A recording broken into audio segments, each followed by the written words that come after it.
Okay, so let us start with numericals of chapter 1. In the last session, हमने complete theory देखा था, all the formulas involved in chapter number 1. Let us now start solving questions. First question, dimensional formula m1 l2 t minus 3 represents what? At this stage, I am expecting all of you know basics. जिनको नहीं पता, force you should know is m1 l force is mass into acceleration, m1 l1 t minus 2. Energy is m1 l2 t minus 2. work is energy, मतलब ये दोनों same हो गए, right? तो एक ही ऑप्शन बचता है पावर. फिर भी अगर किसी को सॉल्व करना है, even if someone wants to solve this, so you will have to do power equal to work upon time. आपको पता है work is m1 l2 t minus 2 upon t, so m1 l2 t minus 3. So this is how you get option number B. Next question. Dimensions of one or more pairs are same. Identify the pairs. So first of all, there are two methods to solve such question. आपको question ऐसा पूछा है कि ये जो आपको pair दिए हैं, इसमें से कौन से पेयर ऐसे हैं जिसके डायमेंशंस सेम है. तो there are two methods. Number 1, dimensions निकालो. Number 2, if you know formula. For example, आपको पता है torque was force into distance. work is also force into distance. मतलब कम से कम a जो है इसका तो सेम है, बट इन्होंने बोला है dimensions of one or more pairs, so there can be more pairs जिसके dimensions are same. Angular momentum and work, you should know what is angular momentum. Angular momentum is mvr. m mass m raised to 1, v is l1 t minus 1 and r is l1. so this is m1 l2 t minus 1. ये angular momentum आ गया. and work is m1 l2 t minus 2. so dimensions of angular momentum and work are not same. Good. Energy and Young's modulus. Energy is m1 l2 t minus 2 and Young's modulus का formula जिनको नहीं पता, you should know stress upon strain. Stress is force per unit area. So force is m1 l1 t minus 2 और नीचे m1 l1 t minus 2 और नीचे है l2, ये जाएगा ऊपर. तो m1 l minus 1 t minus 2. So well, by the way, energy and this, they also don't have same dimensions, so dimensions are not same. तो इसके dimensions भी same नहीं. light year is unit of distance. wavelength is also length, मतलब distance and distance, तो same. तो option number A and D, they have same dimensions.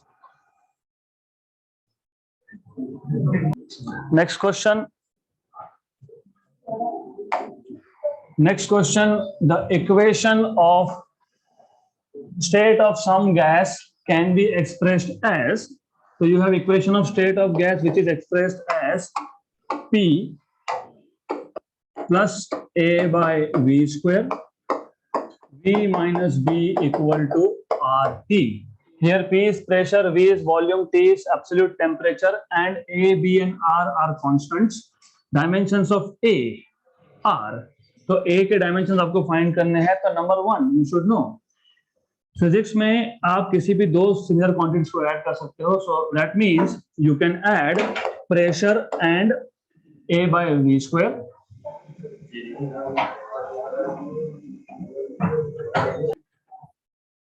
So basically the idea is कि physics में याद रखना, आपने जितने भी equation सीखे हैं, V equal to U plus AT, V square equal to U square plus twice S, S equal to UT plus 1/2 AT square. हर एक equation में जितने भी terms involved है, all these terms For example, v is velocity, u is velocity, it is velocity. V square is square of velocity, u square is square of velocity, 2as is also square of velocity. So one thing you need to remember, जब आप दो physical quantities को add करते हो मतलब these two have same dimensions. आपने यहाँ पे प्रेशर और a by v square को ऐड किया है.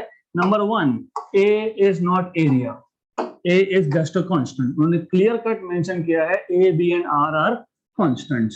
आपको पूछा है dimensions of a are given by. तो if you are adding pressure plus a upon v square where v is nothing but volume, इसका मतलब ये है कि प्रेशर के डायमेंशंस और a by v square के dimensions are same. That is why you are able to add. तो physics में you can multiply two quantities having different dimensions, okay, but you cannot add. जैसे आप force into distance multiply कर सकते हो, which will give you work or which will give you torque, but you cannot add speed and time for example. तो add कर रहे हो मतलब दोनों क्वांटिटीज के डायमेंशंस होंगे सेम. यहां से आपको मिलेगा a के dimensions equal to dimensions of p into dimensions of v square. Pressure के डायमेंशंस m1. जिनको प्रेशर के डायमेंशंस नहीं पता तो pay attention here, you should know formula of pressure. Pressure is force upon area. Force is m1 l1 t minus 2, area is l2. ये ऊपर जाएगा, you will get m1 l minus 1 t minus 2, right. तो pressure is m1 l minus 1 t minus 2. Volume is l cube. Volume is length into breadth into height, मतलब distance into distance into distance, उसका cube मतलब distance cube. Distance cube का square मतलब this will be l raised to 6, correct. तो l 6 और -1 मतलब this is m1 l5 and t minus 2. ऐसा equation है m1 l5 t minus 2. This is option number A. So this is how you are supposed to solve.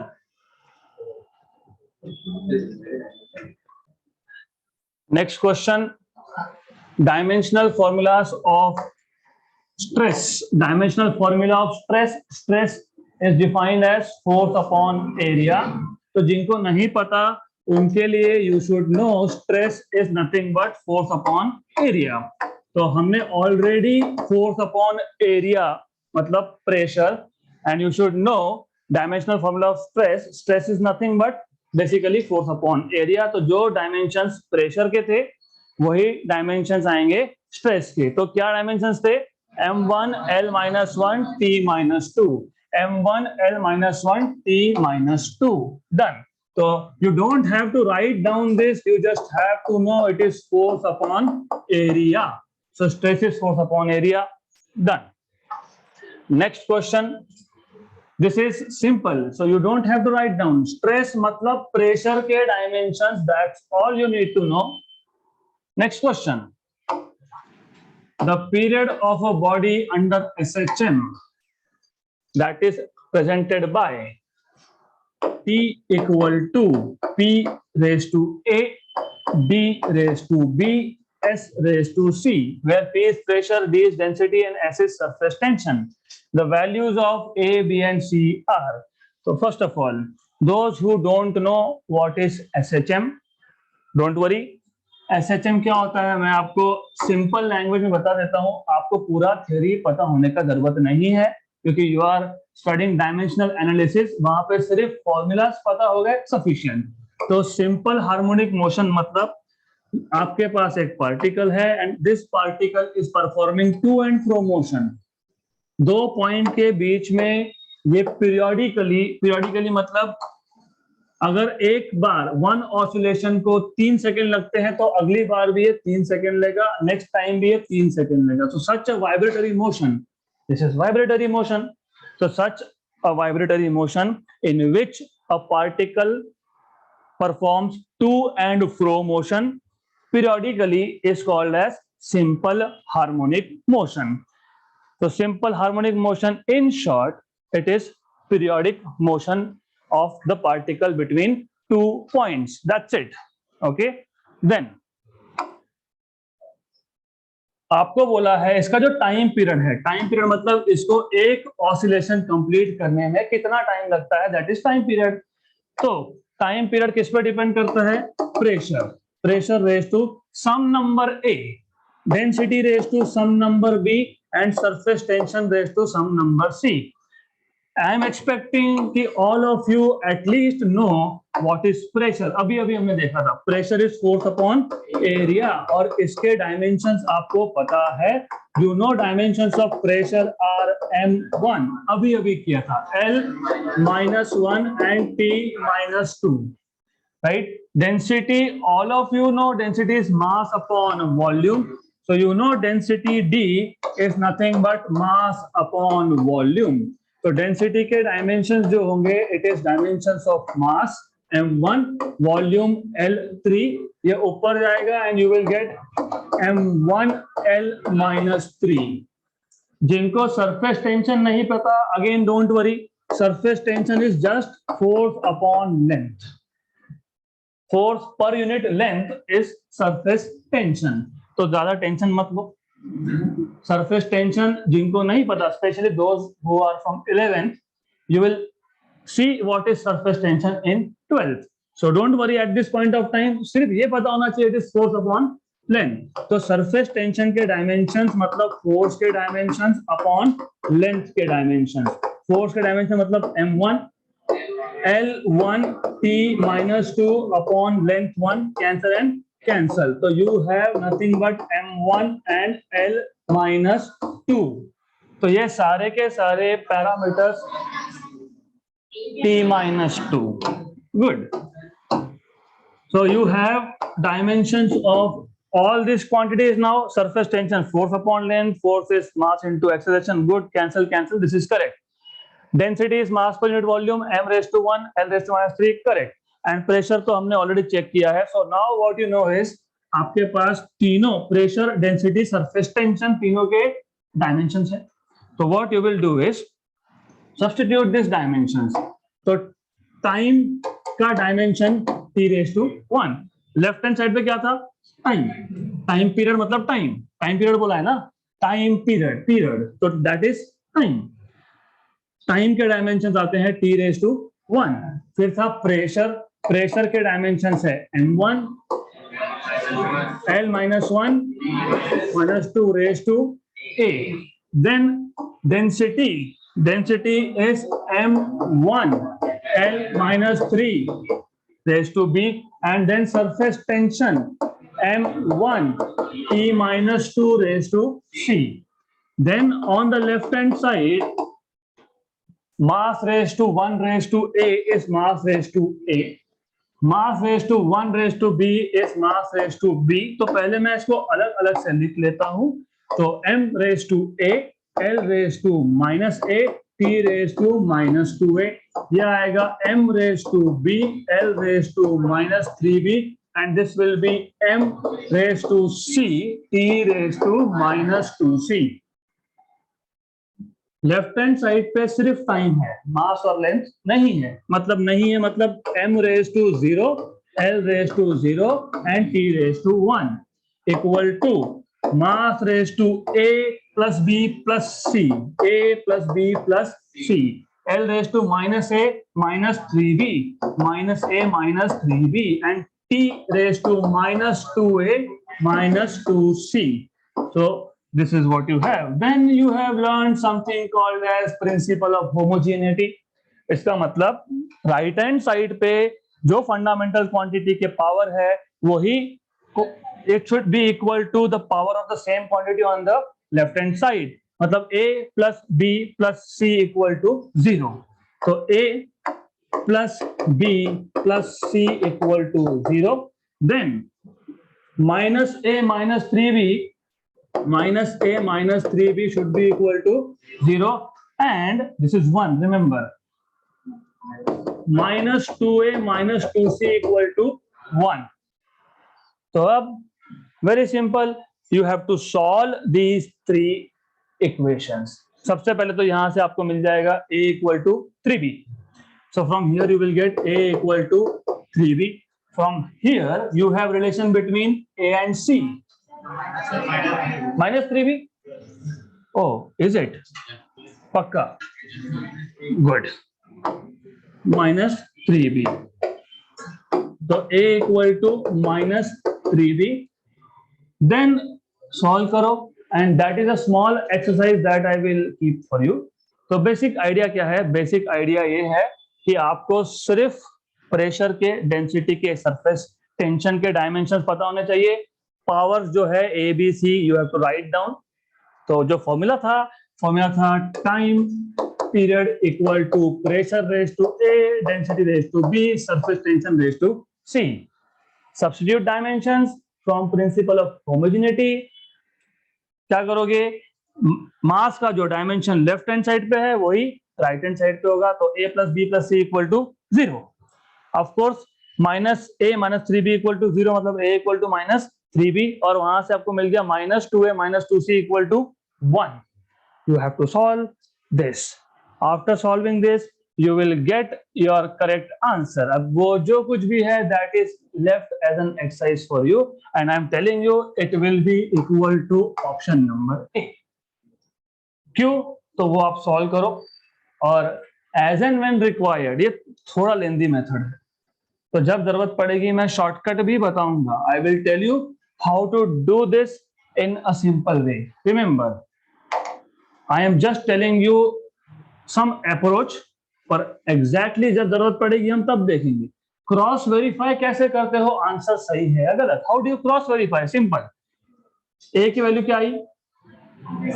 Minus 3/2, मतलब time period is pressure raise to minus 3/2. B की वैल्यू क्या है? Half, मतलब density raise to half, surface tension raise to 1. Good. तो याद रखना, P raise to minus 3/2, D raise to half, S raise to 1. अब वेरीफाई कैसे करना है कि आंसर सही है कि नहीं? Simple.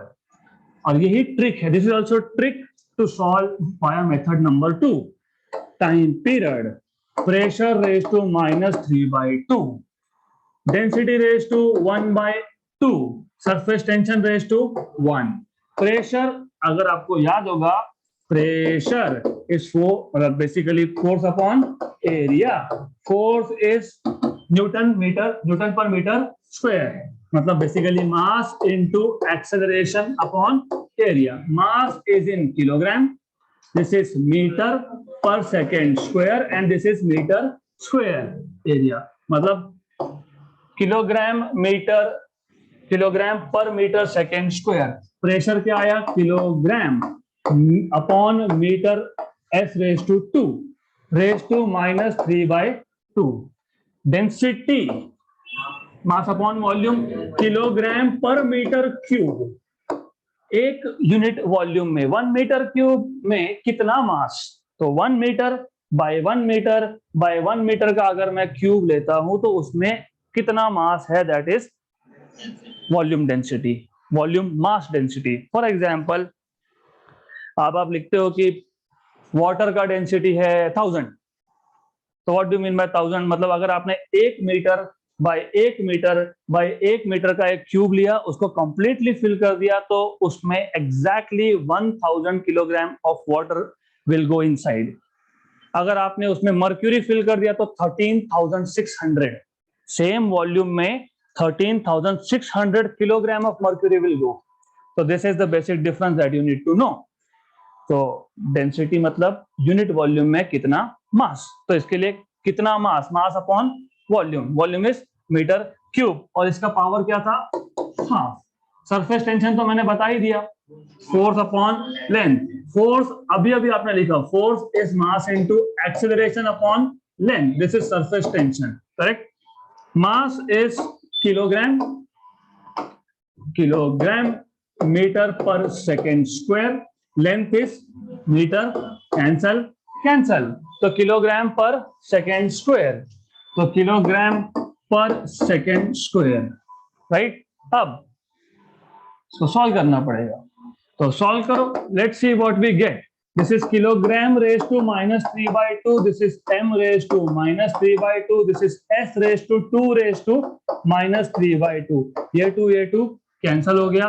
Kilogram raise to half, and यहाँ पे 1 किलोग्राम है, नीचे सेकेंड स्क्वायर है, this is m raise to 3/2 minus 3/2 and this is plus 3/2, kilogram raise to half and this is 1, तो ये प्लस 3/2, ये minus 3/2, cancel cancel, m raise to minus 3/2 और plus 3/2 cancel and cancel. यहाँ पे आपके पास नीचे बचा है 1/2 raise to -3 and second square, -3 and square, कितना बचा -1, 1/2 रेज टू -1 ऊपर गया तो सेकेंड, टाइम सेकेंड में मेजर होता है, यस, तो दैट इज करेक्ट। तो ये जो पावर आपने लिखे है 2000 करेक्ट, क्योंकि when you I mean of course method number 1 dimensional analysis से आप A, B और C की वैल्यू फाइंड कर रहे हो, आपको कोई वैल्यू मिल गई but you are not sure कि जो कैलकुलेशंस हमने किए यहाँ पे वो सही है कि नहीं, मे भी गलत हुआ होगा, हो सकता है, and still you are getting answer A। तो क्रॉस वेरीफाई कैसे करना है, तो क्रॉस वेरीफाई ऐसे करना है, put values of A, B and C and check कि राइट हैंड साइड में बराबर सेकंड आता है कि नहीं, आता है तो सही है, otherwise it is wrong. Again this is little lengthy method, तो शॉर्टकट कैसे करना है वो मैं 5-6 एग्जांपल के बाद बताऊंगा। यू डोंट हैव, हमारे टाइम नहीं है, first of all JEE and NEET, one question maximum 2 minutes, right, तो we don't have to do all this, तो shortcut I will tell you in one of the examples.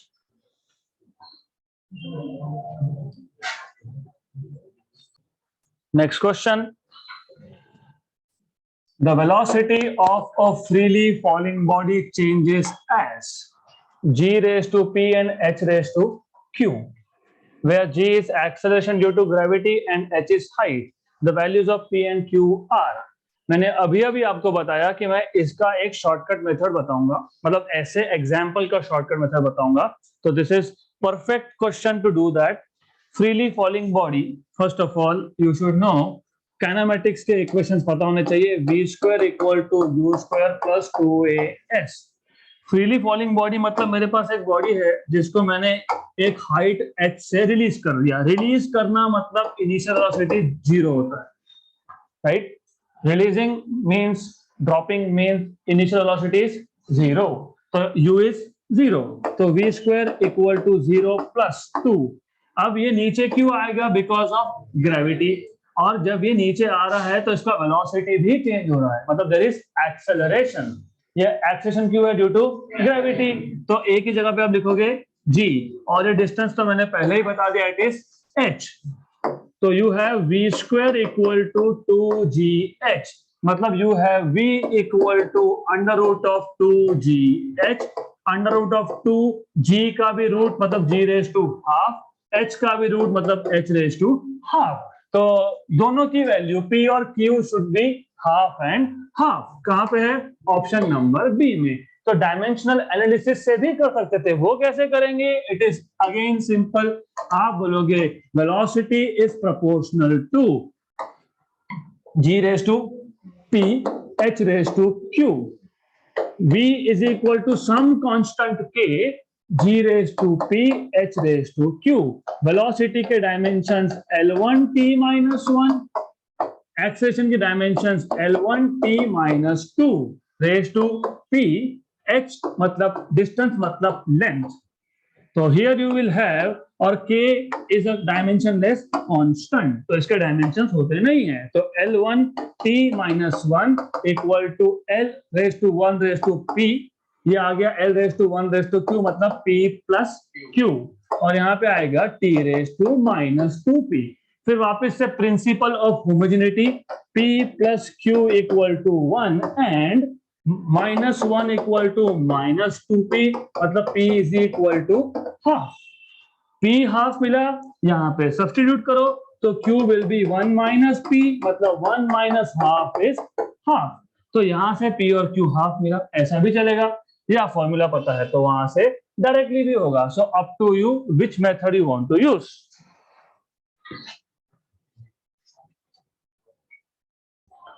Next question, if the speed of light c, acceleration due to gravity g, and pressure p are taken as fundamental quantities, then the dimensions of gravitational constant is. So it is quite possible, जैसे हम लोग यहाँ पे length, मास, time इसको fundamental लेते हैं. Of course electric current भी fundamental है, of course amount of substance भी फंडामेंटल है, टेम्परेचर भी फंडामेंटल है, ल्यूमिनस इंटेंसिटी भी फंडामेंटल है. तो total 7 fundamental quantities. May be in some other system they are taking speed of light as fundamental quantity, acceleration due to gravity fundamental, and pressure as fundamental quantity. So then you are supposed to find out dimensions of gravitational constant, right? तो वापस से the story is same. मतलब क्या करना है आपको, आप बोलोगे oh okay, gravitational constant g is directly proportional to c raised to x, g raised to y, and p raised to z, right? But provided आपको c, g, p और capital G सबके सब डायमेंशंस पता है, and I am sure कि आपको c के तो पता ही होंगे. It is speed of light. Speed of light मतलब speed L1 t minus 1. Then you should be knowing g. G is acceleration, matlab L1 t minus 2. Then of course you also know pressure, क्योंकि P pressure है और pressure हम बहुत बार solve कर चुके हैं. M1 L minus 1 T minus 2. Good. But G, capital G, इसके dimension अगर फाइंड करने हैं तो आपको पता होना चाहिए gravitational force F is G m1 m2 by r square. So capital G is Fr square upon m1 into m2. मतलब G के अगर आपको डायमेंशन फाइंड करने हैं तो फोर्स के डायमेंशन और मास तो पता ही है, m⁻1 होता है. तो force is m1 L1 t minus 2, r मतलब लेंथ रेज टू 2. नीचे mass into mass is mass square, मतलब मास रेज टू 2. तो this is how you can find out dimensions. तो ये आपके पास आ गया m1 और ये -2 मतलब -1.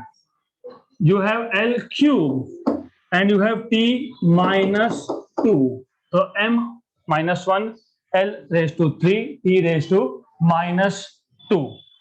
ये आ गया g के डायमेंशंस. नाउ ऑब्वियसली G इसके डायमेंशन आपने निकाले. -1 3 -2, -1 3 -2 इज प्रोपोर्शनल लिखा, मतलब यहां से you have to remove this and write down some constant, and this constant of proportionality is supposed to be dimensionless. तो c raised to x, g raised to y, p raised to z.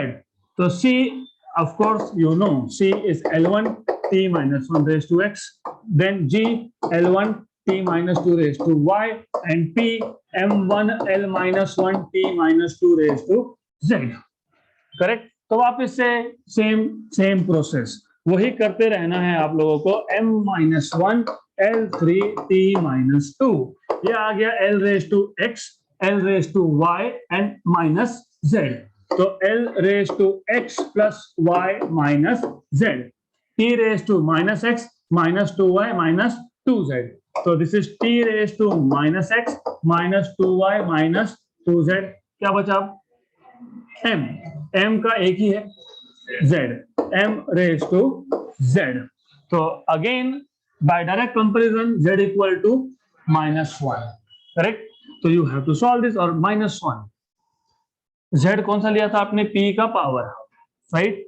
-1 मतलब a और c तो आएगा नहीं, क्योंकि -1 सिर्फ b और d में है. तो you will get this from here. You will directly say -1 equal to z. Then these two, x plus y minus z, x plus y minus z equal to 3. x plus y, लेकिन z कितना आया? -1 है ना, minus of -1. Plus, तो x plus y equal to, this is +2, वहां पे जाके +2 है ना, हाँ +1 है, वहां जाके मतलब ये आ जाएगा +2. From here -x -2y -2z. Why should I be taking minus? निकालो बाहर कॉमन, तो माइनस को निकाल लिया बाहर, इक्वल टू -2, माइनस माइनस गया, कैंसल हो गया, तो ये आ गया x प्लस 2y प्लस 2 और z की वैल्यू -1 इक्वल टू 2, क्योंकि ये नेगेटिव नेगेटिव कैंसल कर दिया था हमने. So this is x plus 2y minus 2 equal to 4. अब इन दोनों को सॉल्व करना है. If you solve these two, you will get value of x and y, and which is, so that you are supposed to solve. You should be getting x0 and y equal to 2. x0 मतलब c raised to 0 and y2 मतलब g raised to 2. Option number B.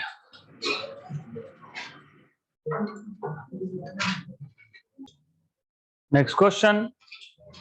If it is remaining, just write down final answer, and baki to you can do it at home, no issues. Again, a very simple question. The physical quantity which has dimensional formula same as that of energy upon mass into length. So energy upon mass into length. Energy is m1 L2 T minus 2 upon mass into length.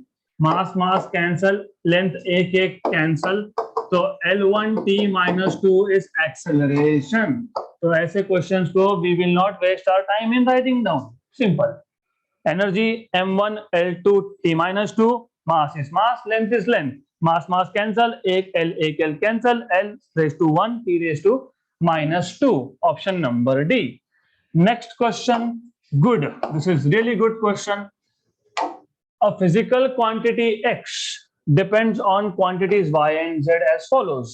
तो हमारे पास एक physical quantity है x which depends on y and z as follows. X equal to ay plus b tan c z, where a, b and c are constants. So you should know a, b and c, these are constants. Which of the following do not have same dimensions? सबसे पहले, as I told you earlier, जब आप एक ऐसा equation लिखते हो x equal to ay plus b था यहाँ पे tan of cz. नंबर 1, यू आर सेइंग कि x के डायमेंशंस मतलब a इंटू y के डायमेंशंस एंड x के dimensions is equal to b into tan of cz के dimensions. Correct? Is this clear? क्योंकि आपने क्या लिखा, x इक्वल टू ay, मतलब x के डायमेंशंस और ay के डायमेंशंस आर सेम. जैसे v equal to u, where u have same dimension. जैसे otherwise s equal to ut, मतलब s के डायमेंशंस एंड ut के डायमेंशंस आर सेम. तो when you write s equal to ut plus 1/2 at square, इसका मतलब s के dimensions ut के dimensions at square के डायमेंशंस सबके सब है सेम. तो first thing is you need to know if dimensions of x, a into y and b into tan of cz are same, right? दूसरा आपको ये पता होना चाहिए कि tan of cz, tan of, कभी सुना है क्या tan of 10 metre, tan of 10 newton, tan of some angle 30 degree, 45 degree, 60 degree, जो भी होगा वो.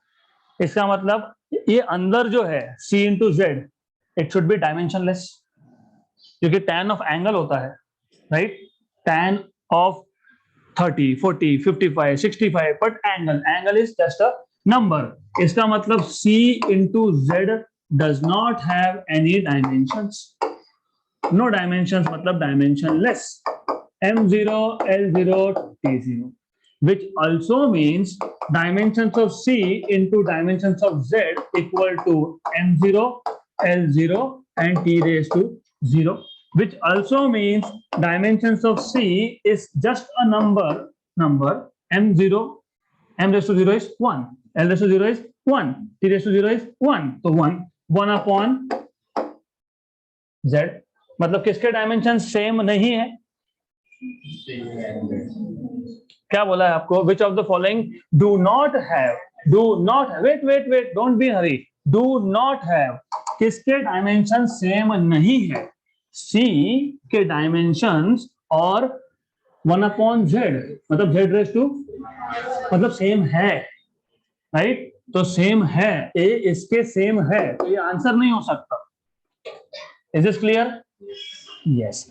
एक्स एंड बी, वेट, जैसे मैंने बताया कि tan of a number is another number. What is tan 45? 1. Correct? इसका मतलब when you write this, x equal to b tan of cz dimensionally, x के डायमेंशंस और b tan cz के dimensions are same, लेकिन tan cz is a number, इसके कोई dimensions नहीं है, तो इसको हटा दो. हटा सकते हो ना? मतलब x और b के डायमेंशन सेम है, x और b के सेम है, तो सेम है, ये भी आंसर नहीं हो सकता.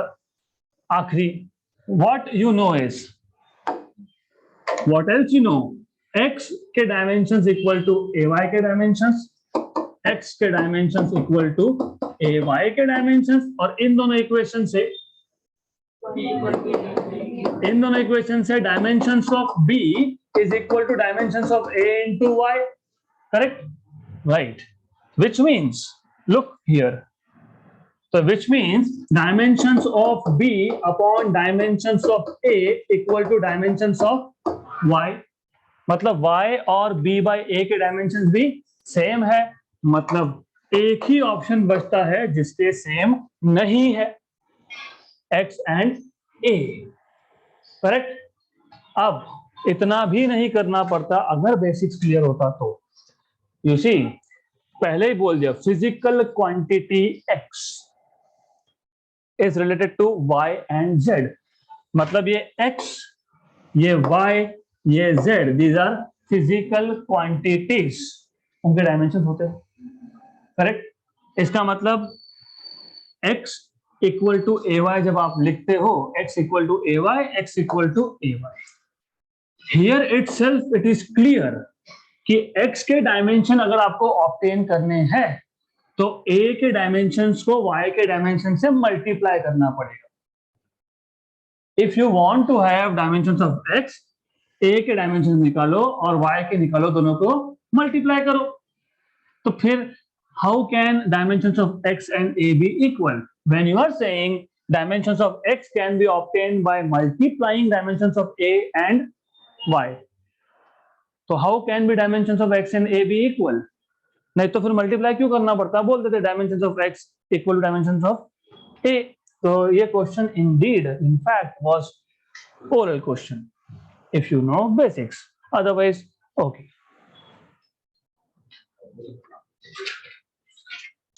Next question, if the velocity of light c, gravitational constant g and Planck constant h are chosen as fundamental units, then the dimensions of mass in new system is. तो fundamental units आप ले रहे हो c को. अब just for a change of approach मैं यहाँ पे डायमेंशंस के साथ साथ उसके यूनिट्स भी लिखते जाता हूँ. यूनिट्स को मैं लिखूंगा सर्कुलर ब्रैकेट्स में. L1 T minus 1 मतलब metre per second. Universal gravitational constant, हमने अभी अभी इसके डायमेंशंस लिखे थे, m-1 L3 T minus 2, m-1 L3 T minus 2. इसका मतलब 1 अपॉन मास, मतलब नीचे आएगा किलोग्राम, मीटर क्यूब, और t रेज टू -2 मतलब सेकेंड स्क्वायर आएगा नीचे. So this is what you are going to have, metre square upon kilogram second square, right? अगर आपको ऐसा नहीं जमता है तो कोई प्रॉब्लम नहीं है, सिर्फ डायमेंशन लिखो। ऐसा नहीं जमता है तो और भी कोई प्रॉब्लम नहीं है। यू नो अभी अभी मैंने बताया था आपको, G is Fr² upon m1 into m2, मतलब newton metre square by kilogram square. ऐसा भी चलेगा, तो you can in fact write down newton metre square पर किलोग्राम स्क्वायर, कोई प्रॉब्लम नहीं है। आगे बोला है प्लैंक्स कांस्टेंट। सबसे पहले Planck's constant if you don't know, तो याद रखना, photon light, the light which is coming to you is in the form of small packets of energy. Each packet of energy has, each packet that is called as photon has energy of h into frequency, h nu. So h is Planck's constant, which is energy upon frequency. Planck constant के dimension चाहिए तो energy और frequency के dimension चाहिए। Energy is m1 L2 t minus 2. Frequency is 1 upon time, मतलब t minus 1, ये ऊपर जाएगा तो +1, मतलब m1 L2 t minus 1। Good, तो you can write from here this is kilogram metre square per second, correct? Good, then kilogram meter square per second, this is right here, meter cube, okay, meter cube, ठीक है, L raised to 3. Good, we will not use SI units in this question. मैं सिर्फ आपको आदत डाल रहा हूं, क्योंकि अगले क्वेश्चन से maybe I will directly solve using units and not dimensions, क्योंकि डायमेंशन से सॉल्व करना है तो मेथड इज वेरी लेंथी, क्योंकि आपको पता है आप क्या करते हो, दैट इज स्टैंडर्ड प्रोसेस। क्या फाइंड करना था? मास के डायमेंशन। फिर आप वापस से वही बोलोगे, let mass is proportional to, कौन कौन से क्वांटिटीज बोले हैं हमको? c raised to x, then g, capital G raised to y, and then Planck's constant h raised to z. Good, तो फिर यू नो कि वापस से आप m equal to some constant of proportionality, c मैं डायरेक्टली डायमेंशन लिख रहा हूं अब, तो I will directly write down dimensions. So what you will have is this, m equal to some constant of proportionality, तो फिर उसके बाद डायमेंशन सब्स्टिट्यूट करो। m is mass, so mass is m raised to 1, c is L1 t minus 1 raised to x, g m1 L cube t minus 2 raised to y, h अभी find किया, m1 L2 t minus 1 raised to z। तो वापस इसको solve करो, so you have to keep solving this, L raised to x, यहाँ पे 3y और यहाँ पे 2z, here you will have t raised to minus x और ये minus 2y, minus x minus 2y, wait a minute, and here you will have minus z.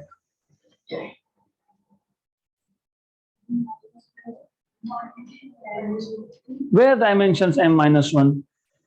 Here minus 1, ये minus 1 बोल रहे हो? हाँ, ओके फाइन। वैसे भी अगर नहीं लेते तो आंसर मैच नहीं होता, तो एनीवेज, तो दिस इज माइनस, तो this is minus minus, this will be mass का लिखना बाकी है, तो this is m raise to, बताओ fast, minus y minus z plus z, okay good. Then यहाँ पे सिर्फ m है, अकेला बेचारा, तो पहले उसको सॉल्व कर लो।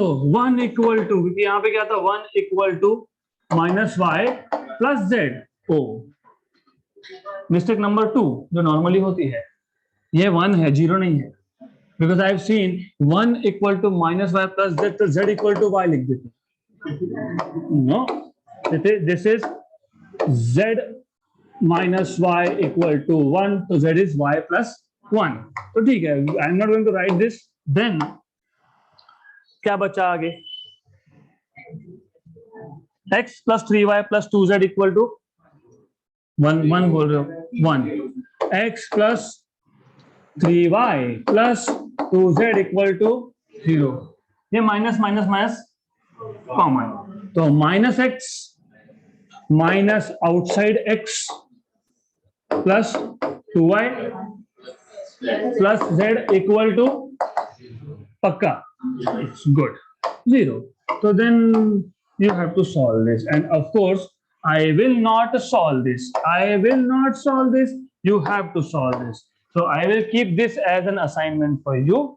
You are not supposed to write it here. So this is half home assignment, DIY.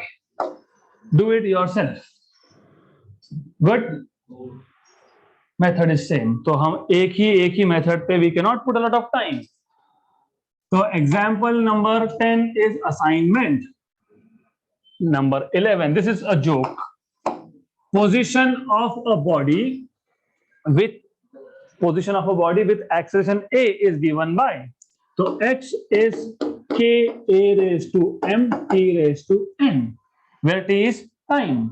Find dimensions of, question गलत है, find values of m and n. X is position, correct? A is acceleration, t is time. You are supposed to find out values of m and n, and assuming k is a dimensionless constant. So how will you solve this?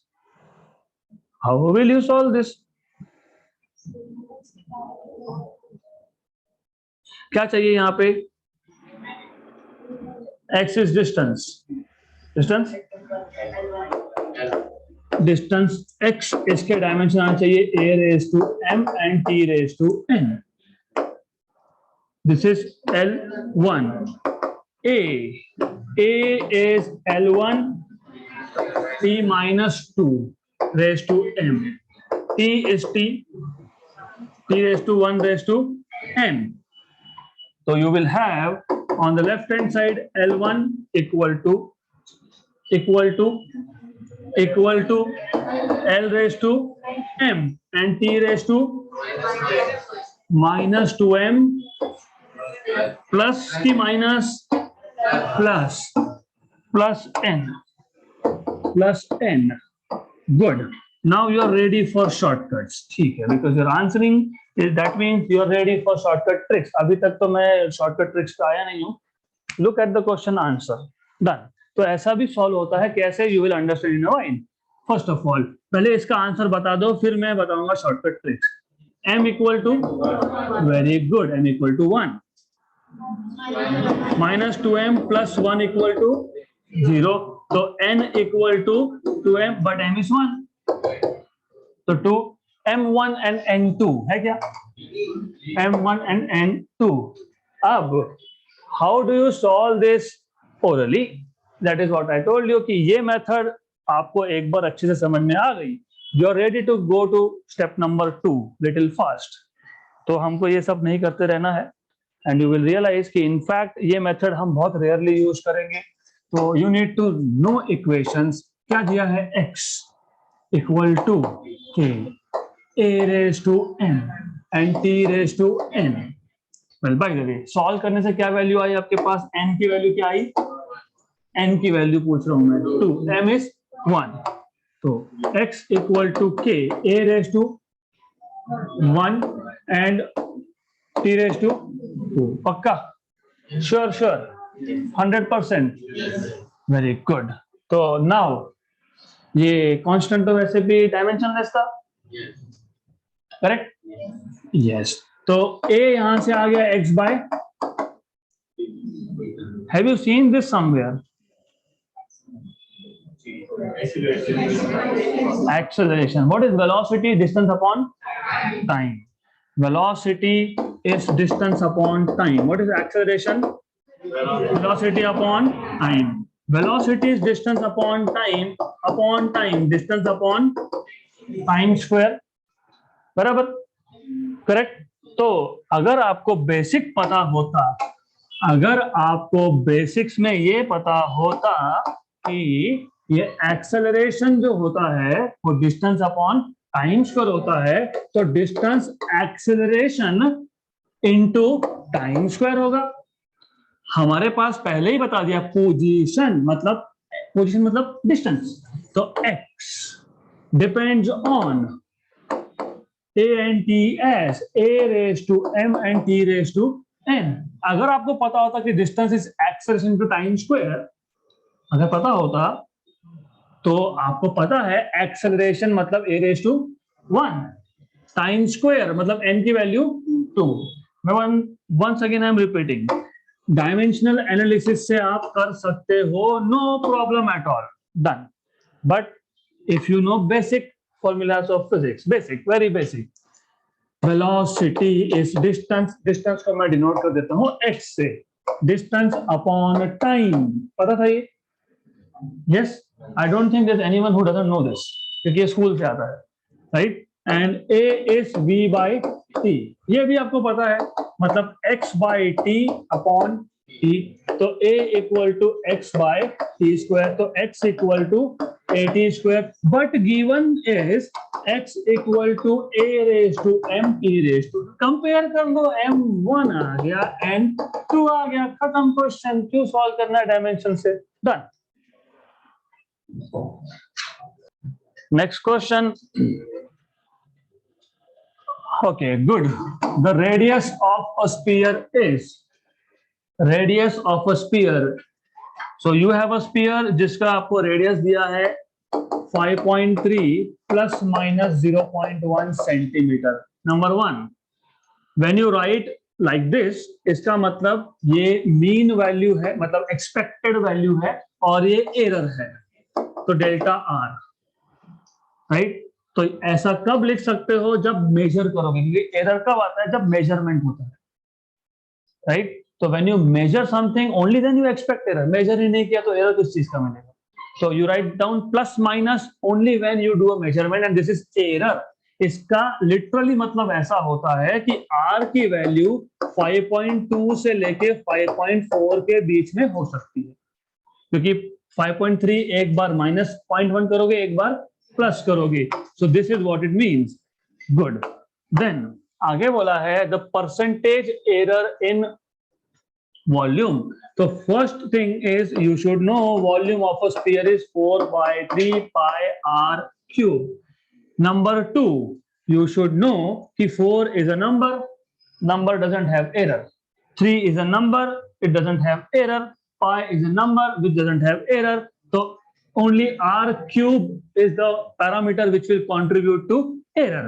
तो error अगर volume में आएगा तो वो आएगा r से। then you should know, हमने एक फॉर्मूला सीखा था जिसमें हमने बोला था if z is a raised to n, then delta z by z into 100 is n times of delta a by a into 100। यहाँ पे v, तो delta v by v into 100, मतलब percentage error in calculation of volume is equal to 3 times of delta r by r into 100। ये कहां से आया, मैंने अभी अभी बताया आपको, अगर z a raised to n होगा तो percentage error in z is n times of percentage error in a, और हमारे पास जो फॉर्मूला है वॉल्यूम का उसमें सिर्फ r एक फिजिकल पैरामीटर है जो मेजर किया है, बाकी सारे कांस्टेंट है। तो constant do not contribute in error, इसको डायरेक्टली हटा देना यहां से। तो delta v by v into 100 is 3 times of delta r by r into 100। हो गया question solve. How come, because 3 delta r कितना है 0.1 अपॉन r कितना है 5.3 into 100, option number b, 3 into 0.1 upon 5.3 into 100। Next question, in an experiment the following observations were recorded। Observation लेना मतलब measurement लेना, जब जब मेजरमेंट लोगे तब तब एरर आएगा। तो following measurements are recorded, length, mass, I, we don't know what is I, देखते हैं बाद में। I have here small L होगा, दिस इज सेंटीमीटर मतलब एल, सेंटीमीटर मतलब एल, हाँ, तो capital L is length, small L is also length. तो those who are in 12 you know this, those who are in 11th, you still don't know. I will tell you. So diameter is 0.041. आपके पास length है, मास है, change in length है, diameter है. Taking G value as 9.81, using the formula y equal to mgl upon pi d square L, the maximum permissible error in y is. तो सबसे पहले अब, even if you know or you don't know, I will repeat this concept. Young's modulus मतलब क्या? First of all एक चीज समझ लो, हमारे पास एक रस्सी है, इस रस्सी को कहीं तो हमने बांध के रखा है ऊपर, it is tied to a rigid support. Then as soon as आपने नीचे, अगर इसके नीचे एक मास लगा दिया, मास लगाने से पहले इसका लेंथ था कैपिटल एल, मास लगाने के बाद रस्सी थोड़ा सा एक्सटेंड होगा बिकॉज ऑफ द लोड, तो ये जो एक्सटेंशन प्रोड्यूस होता है इसको बोलते हैं स्मॉल एल. तो capital L is original length, small L is extension produced, तो ये पता होना चाहिए. Then d is diameter of the wire, क्योंकि वायर कितना भी पतला हो, it will have certain amount of thickness, right? कितना भी पतला हो, but it will have some amount of thickness, कुछ तो होगा थिकनेस इसका. Okay, this is what it will have. तो इसका डायमीटर होगा, तो that is diameter of the wire. Now जब आपने इस पे लोड लगाया, this is called as load, weight. तो because of the weight the wire is extending, length is increasing, but wire will oppose change in length. The property of the wire which opposes change in length is called as Young's modulus. There are three modulus, एक bulk होता है और एक rigidity modulus होता है, वो आप respective chapter में डिटेल में सीखोगे. आइडिया यहाँ पे ये है, यू हैव अ वायर, आपने मास लगा दिया, तो लोड लगा दिया, लोड की वजह से लेंथ बढ़ रहा है, लेकिन उसको अपोजिशन भी है, और वो जो अपोजिशन है उसको बोलते हो Young's modulus, which is defined as stress upon strain. और स्ट्रेस आपको ऑलरेडी पता है, this is force upon area. ये स्ट्रेस वो स्ट्रेस नहीं है जो आपको एग्जाम के टाइम में आता है, this is stress force upon area. Strain मतलब change in dimension upon original dimension. यहां पे क्या चेंज हुआ? लेंथ. क्योंकि क्या होगा, या लेंथ चेंज होगा, क्योंकि इसके पास है ही लेंथ, तो लेंथ चेंज होगा. वॉल्यूम भी चेंज हो सकता है. अगर मैंने एक क्यूब लिया और चारों साइड से इसको प्रेस कर दिया, तो क्या चेंज होगा? Volume, right? शेप भी चेंज हो सकता है, तो change in length upon length, या फिर change in volume upon volume, या फिर change in shape upon original shape, इसको आप बोलते हो स्ट्रेन. तो strain is in general change in dimension upon original dimension. मैं डायमेंशन क्यों बोल रहा हूं? Again I am repeating, length भी चेंज हो सकता है, वॉल्यूम भी हो सकता है, शेप भी हो सकता है. यहाँ पे क्या चेंज हुआ? लेंथ. तो चेंज इन लेंथ कितना है यहाँ पे? एल. तो एल अपॉन ओरिजिनल कितना है? Capital L. तो ये आ गया यंग्स मॉड्यूलस का फॉर्मूला. वेट. फोर्स कितना है यहाँ पे? M g. गुड. तो force will be m g upon area, नीचे गया, एरिया ऑफ द वायर. ये स्मॉल एल और ये ऊपर आया capital L. But area is pi r square. Area of wire is pi radius square, but radius is diameter by 2. तो d square by 4. 4 जाएगा ऊपर.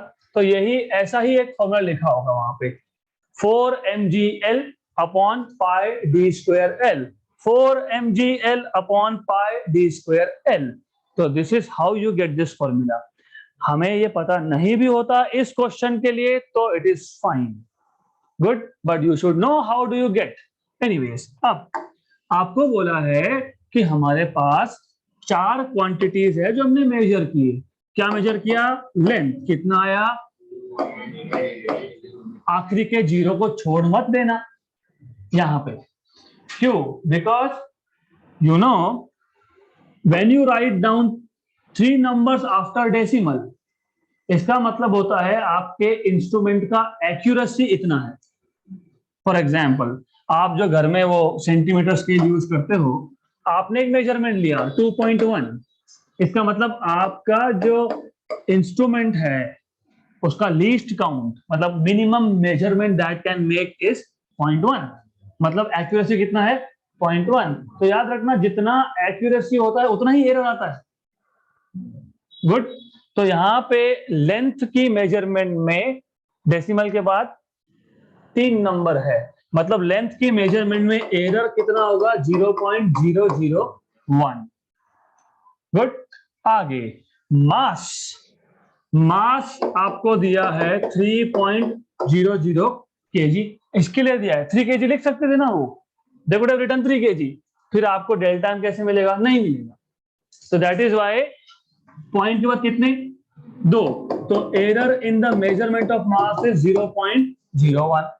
आगे L is change in length, change or yes, one more thing, remember this is meter, this is meter, this is kilogram, kilogram, change in length is centimeter, कितना दिया है 0.041 centimetre, मतलब error in measurement of change in length, हाँ ठीक है 0.087, okay 0.087, तो ये कितना आ गया 0.01 centimetre. Remember this is centimetre.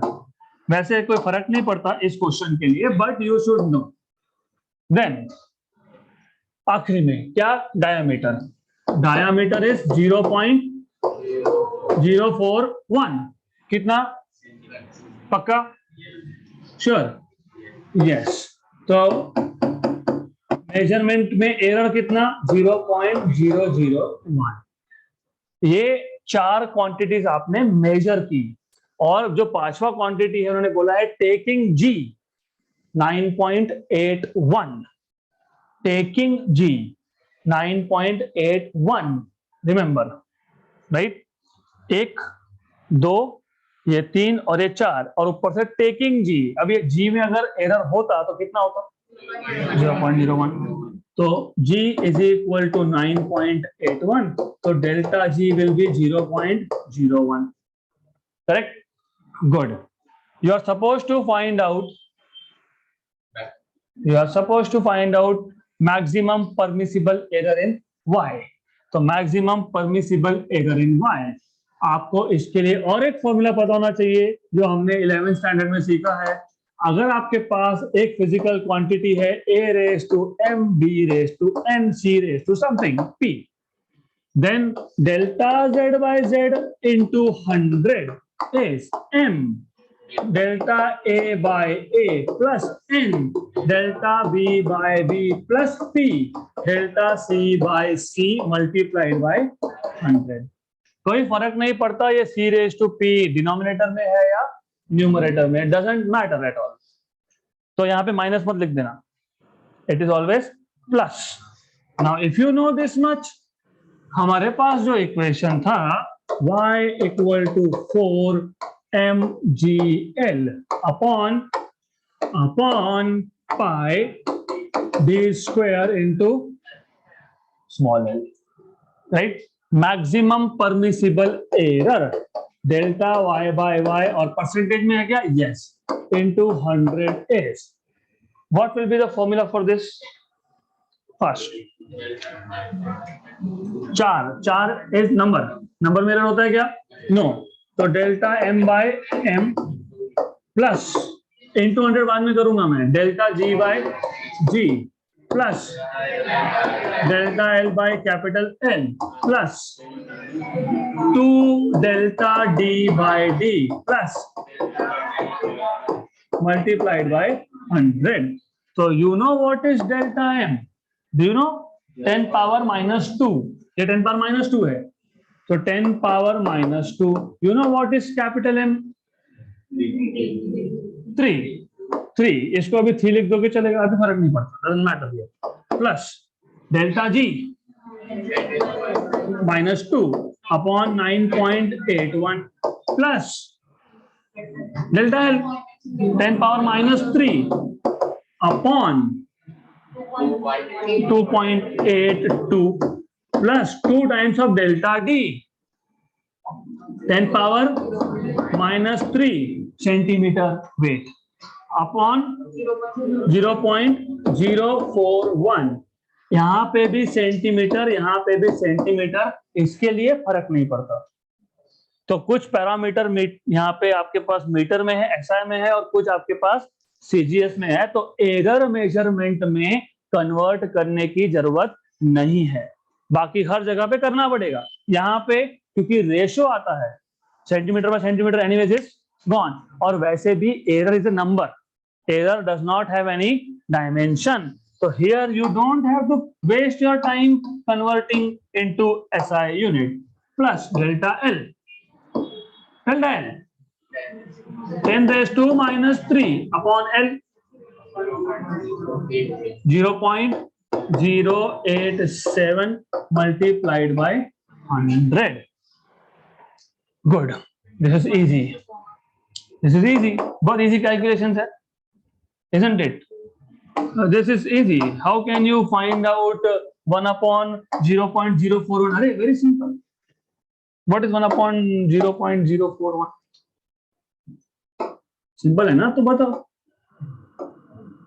Yeah, it is simple. Tell me how. So number 1, 10 power minus 2 सबसे बाहर निकाल लो, ठीक है, कोई प्रॉब्लम नहीं है। तो यहाँ पे क्या बचा ऊपर? 1. What is 1 by 3? 0.333. 0.333 plus, वैसे by the way, yes, you have to solve. ये बाहर निकाल लिया।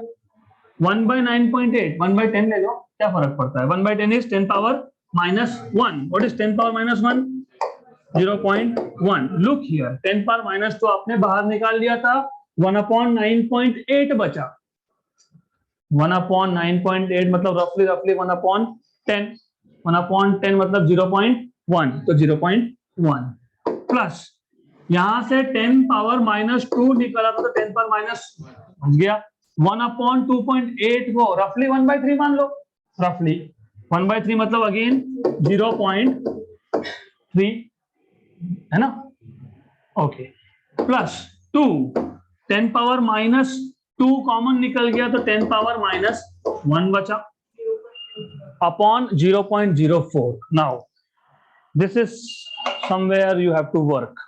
0.04 मतलब 4 into 10 power minus 2, 1 and 2 1/2 पता है, हाफ मतलब 0.5 और ये 10 पावर माइनस 2 ऊपर गया तो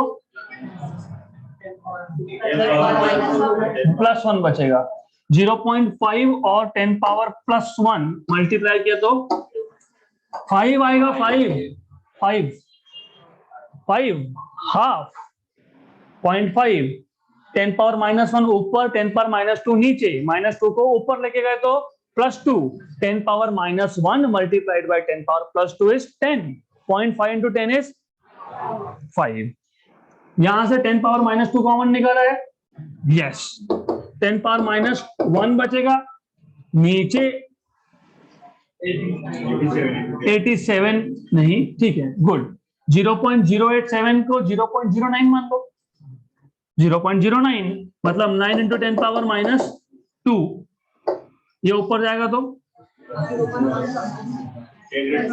10 raised to 1, 10 by 9 is 1 point something, 10 by 9 is 1 point something, तो 1.1 मान लेंगे, तो ये हो गया टोटल 1.1 मल्टीप्लाइड बाय 100, और ये गया, करेक्ट। 5 और 1 6, 6.1, ओके। उसके बाद 6.1 के बाद सारे के सारे 2 नंबर जो बचे हैं, 3 नंबर बचे हैं, ये 0.3 प्लस 0.1, 0.4, ये तो बहुत ही छोटा है, 0.03, करेक्ट। मतलब ये तीनों नंबर मिला के भी एक नहीं होता, एक का आधा भी नहीं होता। 0.3, 0.1, 0.4 और ये तो 0.03 है, तो रफली 0.5 मान लो, 5 and 1.1, 6.1 and 0.5, 6.6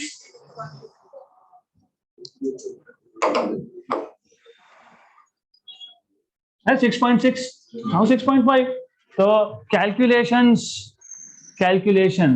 JEE NEET calculations में बहुत टाइम वेस्ट होता है आप लोगों का, तो you have to learn tricks to do calculations orally. There will be no time to do log, anti-log, something like that.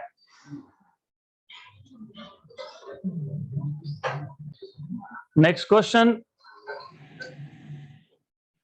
According to Joule's law of heating, heat produced H is I square RT, where I is current, R is resistance, and T is time. If the errors in the measurement of I, R, and T are 3, 4, and 6%, error in the measurement of H is. This question we will solve orally. H equal to I square R T. आपको अगर H में percentage error find करना है तो आपको पता है, already you know now. What you know is कि एडिशन होता है एरर्स का. तो यहाँ पे कौन कौन सी क्वांटिटी है, I, R और T. तो इन तीनों के एरर का एडिशन होगा.